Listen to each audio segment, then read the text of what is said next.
Oh, the story and the agony of recruiting. Jared Sparling is a former college football player and recruiter, and now spends his time shaping the future careers of his athletes as a River Valley High School head coach. While some seniors are celebrating commitments on National Signing Day, juniors are just beginning their recruiting process. But let's take it all the way back to step one, defining your goals. You know, obviously when they're freshmen and sophomores, if they have those aspirations, we have communication and we're kind of guiding them. After signing day, sometime in March and April, I'll sit down with my seniors to be and kind of tell them, hey, listen, if this is what you want to do, here's what the next few months need to look like. Step two, get out there and get yourself seen, which isn't an easy task for athletes in Southeast Ohio. Donnie Johnson, a former Gallia Academy standout, went through this process. He figured out the key to exposure when you come from a small Appalachian high school. Don't be that 18-year-old shy kid that you don't want to ask questions.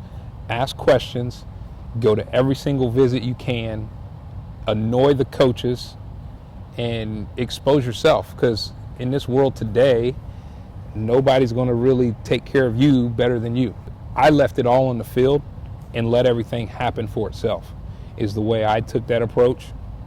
My junior year is when I started getting exposure, attending camps, filling out those questionnaires.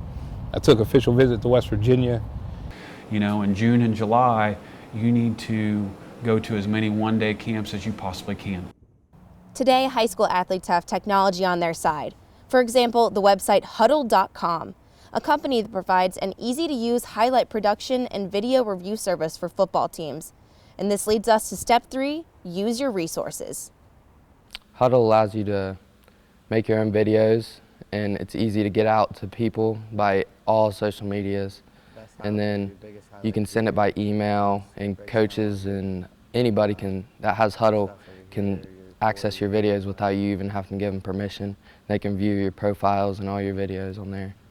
It's very simple. This is the main homepage, and you can search players, view highlights from your team. I have my basketball and my football accounts on here, and you can just access either one very easily.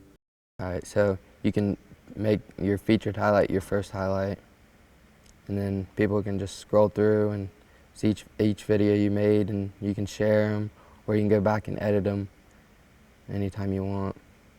So on one hand, you have these recruiting websites nowadays to where anybody can make a highlight film and put it on there. And highlight films and technology is becoming so great that you might not be the player that everyone thought you were on film because it's a highlight. I think highlight films are the easiest way to get noticed, but you have to have substantial game film to back it up. Only about 1 in 4 kids from Southeast Ohio take the step to higher education, and we wanted to find out what it takes to make those steps on a football field. Right now, this sideline is empty, but during the season, it's filled with players from all over the country. Doesn't matter where you came from, all that matters is your performance on the field. There's a lot of guys that are proactive and do what they're supposed to do. There's some, like I have one right now, that one's been on my last nerve. Hey, take the ACT, take the ACT, take the ACT. I have 3 coaches waiting for his score. So what we tell our guys is, hey, listen, you know, the higher your GPA is, the better your test score is, the more money you're going to get, you know, in your whole athletic package. All coaches stress grades, and my dad and my parents stress grades really bad. I'm a straight A student, so that helps. I take grades very seriously. I think that's the first thing they'll look at, is what my grades are, especially when it comes down to who they're going to give offers to. For us at River Valley, in my experience, being on the other side of the table, we've taken so many kids over the years that probably would not get a college education if it weren't for sports.